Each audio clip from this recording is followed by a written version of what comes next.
even as the political deadlock continues in Sri Lanka, the government machinery is working. We have a new foreign minister here in Colombo, Dr. Sarath Amunugama, speaking to us exclusively. Many thanks for joining us, Doctor. We just wanted to know, there needs to be continuum when it comes to foreign policy. International community, India, very concerned with the political crisis. Have they reached out to you, and what is the message or assurance that you've given? Well, Sri Lanka is a small country, very close physically to Sri Lanka. But not only physically, Sri Lanka and India have been the best of friends almost from time immemorial. After all, the majority of Sri Lankans are Buddhists. And as a former president of Sri Lanka mentioned, we are followers of the Buddha and lovers of India. He summarized our relationship in that manner. So Sri Lanka has always, foreign policy or good neighbor policy, whatever you call it, we have to have a primary and a good relationship with India. That is a policy that will be followed by every government in Sri Lanka. There may be slight nuances here and there, but on the basic thrust, on the basic trajectory, there cannot be any differences. For example, during the time of Mrs. Bandaranaike, or earlier Mr. Bandaranaike, or the Senanayakas, the emphasis was always on a good, neighborly, and I would almost say a brotherly relationship with India. That is a sine qua non of Sri Lankan foreign policy. Right. Dr. Sarath, any country that reached out to you recently with regards to the political crisis?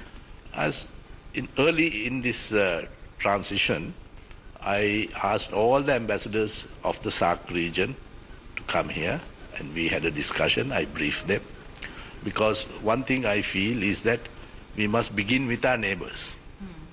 For a small country, our best relationships, if we may call it that, should be with our immediate neighbors.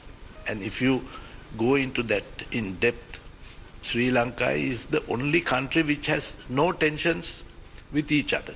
I mean, in our region, even after SAARC was established, there are stated or unstated tensions among countries. I'm not saying they are not manageable. They are certainly manageable, but it exists. But if you take Sri Lanka, really bilaterally with all the countries in the SAARC region, we have nothing but goodwill. So we are, in a sense, the meeting point of all our neighbors.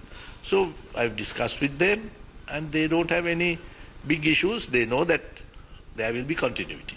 Well, Dr. Sarath, then why is there a delay in convening Parliament? There were assurances that were given that Parliament would be convened first on November 5th, then November 7th, but now it's happening only 2 days ahead of the date when the Parliament will have to actually be reconvened.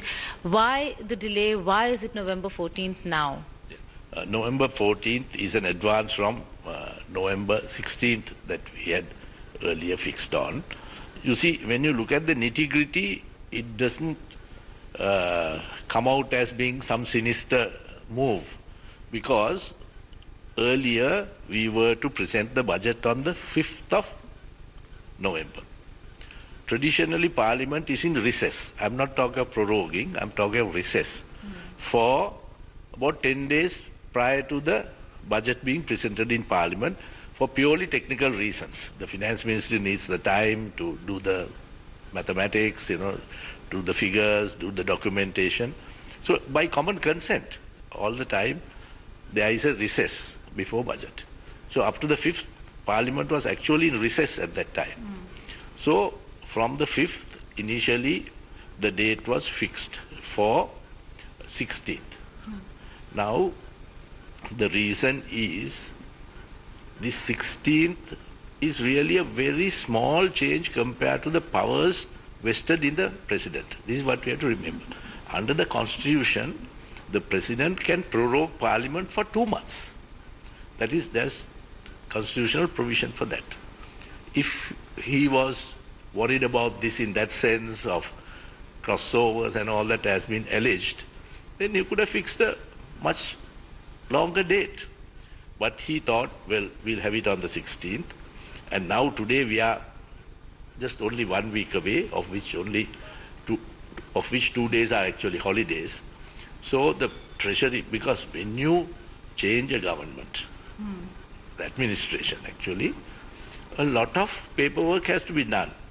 Up to now we are debating whether it should be a budget or a vote on account. A vote on account means you give only the broad contours of the allocations. Then later, maybe 2-3 months later, you again come to Parliament with the details of departmental allocations, what is called recurrent expenditure, what is capital expenditure. That takes a lot of time. But then why is it an afterthought? Because assurances were given for the 7th. All this must have been thought about.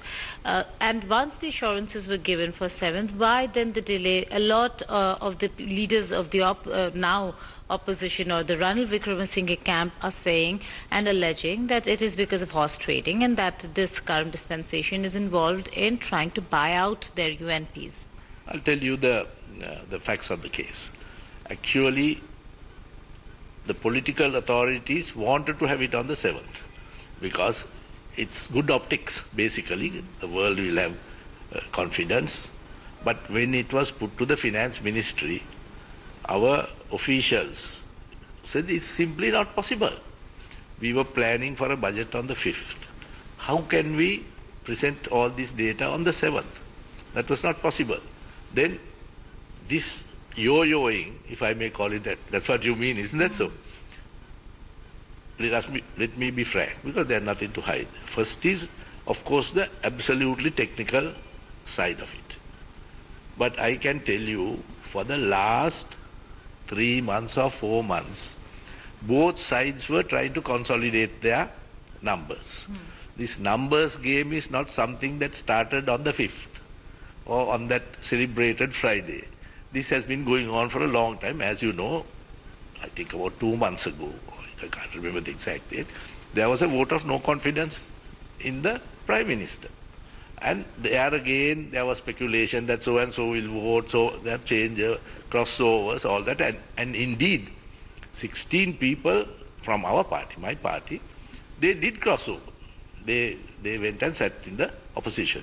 So this numbers game is not something that comes following this change. It has been going on for quite some time and for both parties. Now, when you are now in Sri Lanka. Yesterday, what happened? There was one guy from the government side who was a deputy minister crossing over to the other. So that, to be very truthful, this numbers game has been going on, I think, for at least 6 months previously.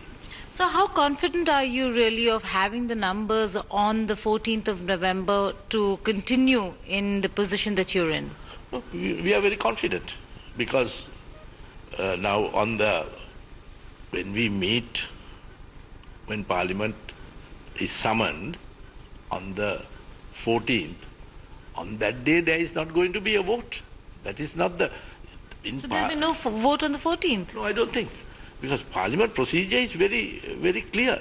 You can't have a vote at the drop of a hat.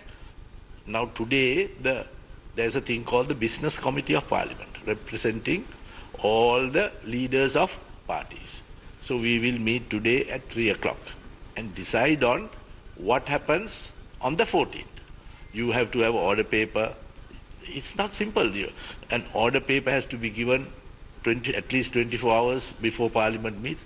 There is a procedure which is not related to these events. That is related to Parliament. Because Parliament can work only under standing orders. It can't just one day have this agenda, another day another agenda. So this will now fit into the normal parliamentary agenda. Right, from India's perspective, the beginning of the rift was, or initial signs that we saw also was with regards to the policies of President Sirisena and Prime Minister Ranil Wickremesinghe and how they approached various projects. One such project was the East Coast East Terminal, and which Ranil Wickremesinghe was handing over to India. Sirisena wanted that Lanka do the work all by themselves. Where does the project stand now? Will India get the project or not? I will tell you exactly what the position is. The port of Colombo is very vital for Sri Lanka because it's a transshipment port and most of the traffic goes to India. India is also developing its own ports. So we have to take a futuristic view of how we develop. Sri Lanka needs to develop this port. Already 3 parts of it are developed and that is functioning. Now the question arises about the next 2 stages, not one. That is the east terminal and the west terminal. Yes. So there are 2 terminals now due for construction. Okay. Now the east terminal is very crucial because that is the real deep water port. So there are 2 genuine viewpoints. The trade union is there because we have what is called the Port Cargo Corporation. That is a state-owned enterprise. So consistently, irrespective of the government, not only this government, not only Ranil Wickremesinghe, even during Mahinda Rajapaksa's time, the port authorities and the labor people, the labor workers, have said this must be retained by the Port Corporation, which is a state-owned enterprise. However, there is also the West development. So the position for debate or for decision was, what do you do with East and what do you do with West?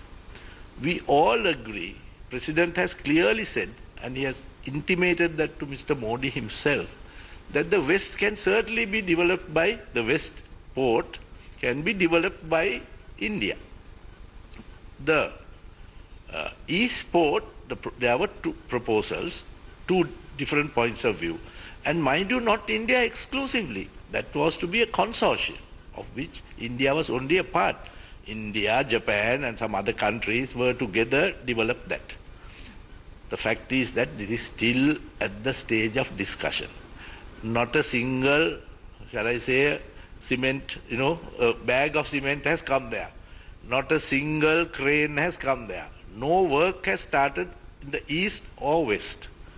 But with the change in government or the change of a prime minister, does it seem more likely that it is going to be a Lankan project rather than a project of consortiums that would include India?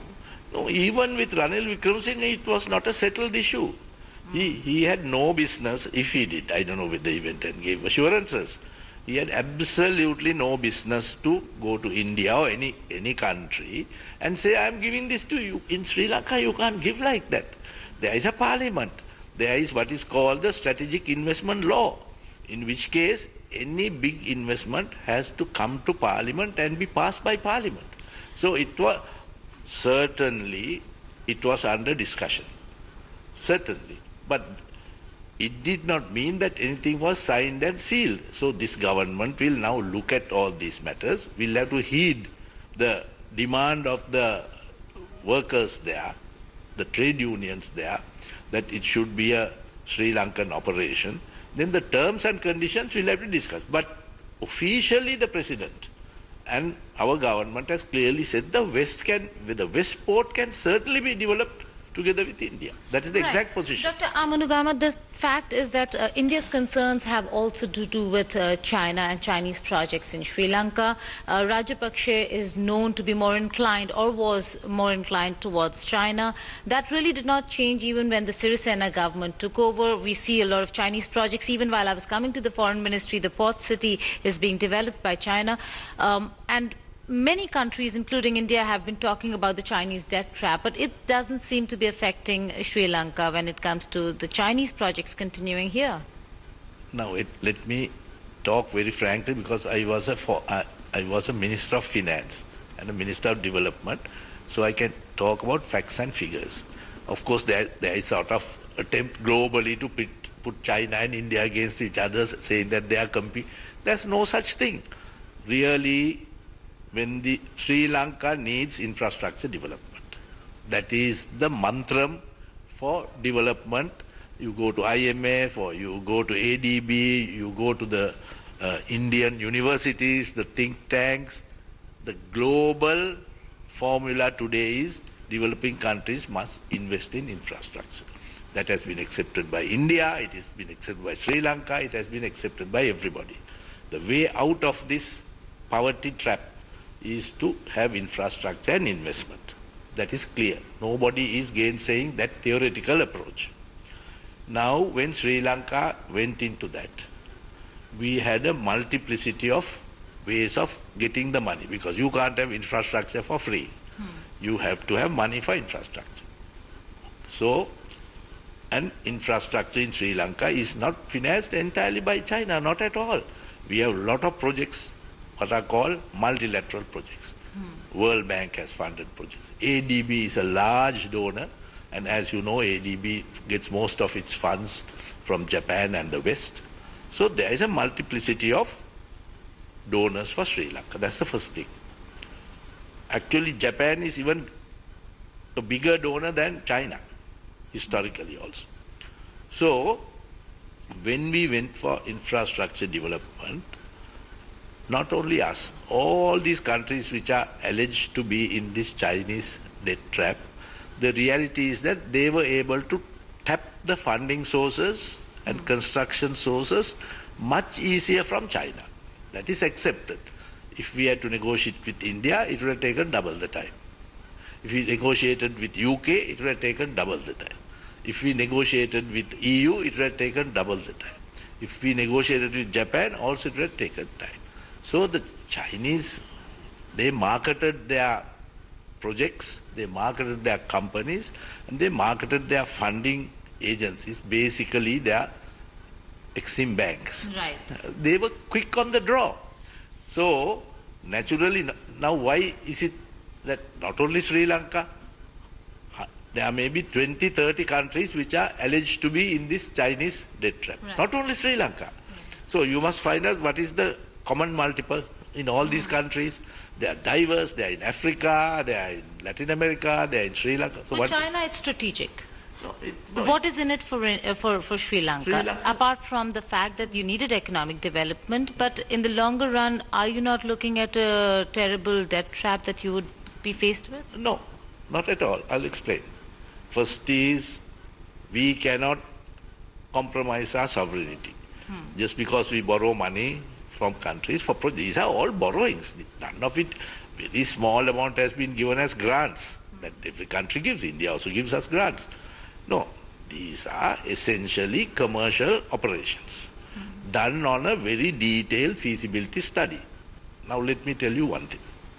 The fact that we did these projects has now been very useful, because if we were to do this today and not 10 years ago or within 10 years, do you know you would have had to spend 3 times the money? Because costs have gone up. Projects cost much, much more than before. So overall, it's a win situation for Sri Lanka. But that economic activity should not at all be confounded with the attack on our sovereignty. Now take the Hambantota port. It's clearly a Sri Lankan operation. The company is Chinese, Sri Lankan together. It is not China. It's a company with Sri Lankan capital and Chinese capital. And it is entirely a commercial port. Our navy, you know, not a single ship can come into Hambantota harbour unless it is guided by the harbour master of the Sri Lankan Navy. And no Chinese submarines coming and docking here? No, certainly not. Chinese submarines, this was one of the problems that was there during the last elections. The Chinese, it's like the, what you call the pink submarine. You know, it has created so many myths about it. One thing we can say, irrespective of what the government is, Sri Lanka will protect its sovereignty.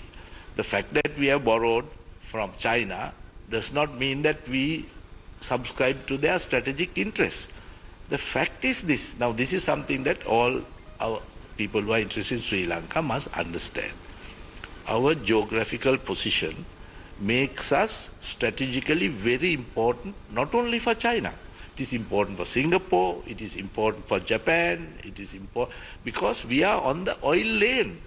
Will the new Sirisena-Ranil government not only ensure sovereignty for Sri Lanka, but also territorial integrity and freedom of navigation in the Indian Ocean waters, and not allow the Chinese so-called brinksmanship that continues in various waters to come into the Indian Ocean as well?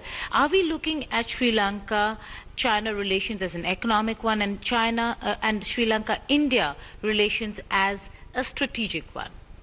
I'll tell you, because I am the foreign minister, I can give you an absolutely considered opinion on this. Sri Lanka has economic relations with China. And we will continue to have economic relations with China just as much as we would continue with India. I hope much more on an expanded scale, because our natural first choice is India. Then we will continue with EU, with the West, with America, because there are no benefits for Sri Lanka by trying to oppose anybody. We are not a big country. We don't have a history of hostility to any country. So we must build on our goodwill. Goodwill is very important. We are not the part of someone else's military or other strategies.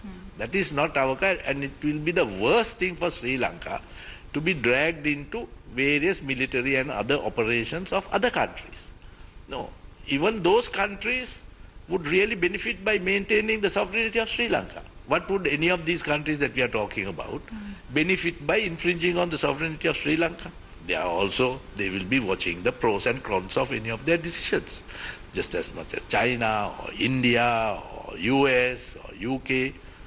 They will balance their options, and there is no benefit for them by infringing on the sovereignty of Sri Lanka.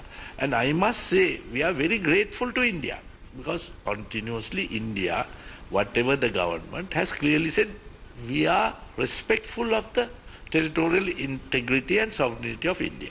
There have been ups and downs, misunderstandings, no doubt. After all, even brothers quarrel. There are domestic quarrels, even husband and wife quarrels. I'm not comparing our relationship to marital status. That's not the case.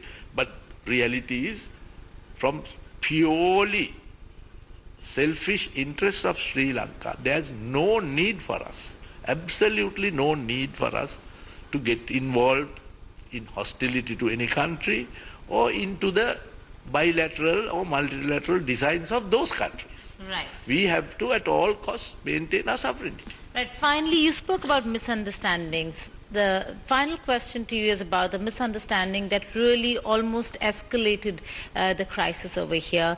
There was a news report about an assassination plot in India's hand. If you could throw light on what really was that all about, and what's the truth behind this? Because Ranil Wickremesinghe, in an interview to us, confirmed that President Sirisena in that cabinet meeting did say or did mention an assassination plot with an Indian hand. No, that is not correct. That's absolutely not correct. What was found out was that there was evidence of an assassination attempt. There was the guy who came out with this. I don't know what the value or dubiousness of that character will have to be established by the proper authorities, not by me.